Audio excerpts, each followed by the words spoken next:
Олон улсын хүүхдийн эрхийг хамгаалах өдөр болох гэж байгаатай холбогдуулан тус өдөр соёл урлагийн газраас ямар арга хэмжээ зохион байгуулах талаар мэдээлэл өглөө.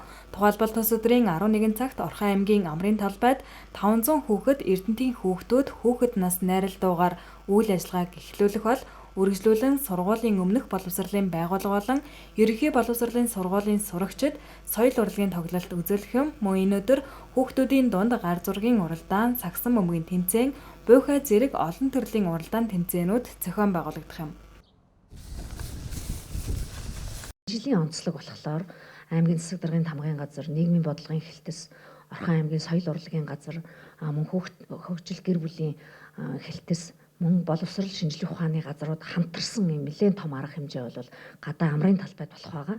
За Амрын талбай арга хэмжээ бол өглөө 11 цагаас 15 цаг хүртэл тасралтгүй соёл урлагийн арга хэмжээгээр явагдах буюу маш онцлогтой манай хүүхдүүд, эцэг эхчүүд ирж үзэхэд одоо энэ нээлтийн арга хэмжээнд бол төр засгийн удирдлагууд хүндэтгэл үзүүлж явахаас гадна нийт Орхон аймгийн шидэвэр гэж нэрлэгдэж болохоор одоо бүх ерөнхий боловсрол цэцэрлэгүүдийн одоо шилдэг урлагийн номерууд тоглогдохоос гадна 500 хүүхдийн найралдууг одоо нэг зэрэг одоо Эрдэнэтийн хүүхдүүд буюу хүүхэд нас гэсэн хоёр дуугаар бол найралдууг явуулах онцлогтойгоор одоо арга хэмжээ маань айтайхан болох байхаа гэж найдаж байгаа. За дараагийнх нь болохоор өдөөс хойш 14 цагаас цэцэрлэгт хүрээлэн дээр болох арга хэмжээ байгаа.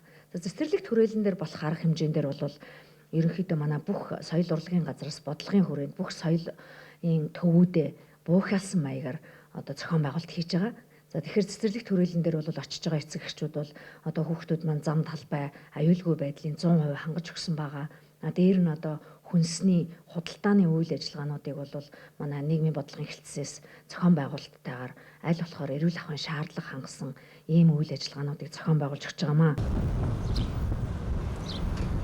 Мөн хүүхдийн эрхийг хамгаалах өдрийн 15 цагаас хойш Амрын талбайд байрлуулсан тайз дэлгэц чөлөөтэй байх учраа албан байгууллагууд хүүхдүүдэд баярлуулахад нээлттэй гэдгийг зохион байгуулагч нар онцоллоо.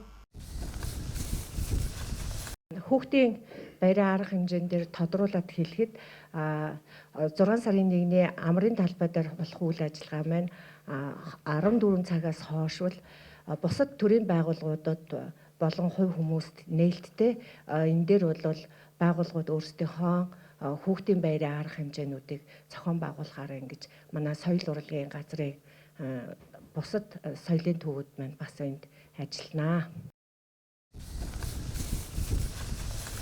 6 дугаар сарын 1 буюу олон улсын хүүхдийн эрхийг хамгаалах өдрөөр Эрдэнэт цэцэрлэгт хүрээлэнд олон төрлийн уралдаан тэмцээн зохион байгуулагдахын нэг төрөл нь Open Mic шүлэгт бүжгийн тэмцээн болох юм.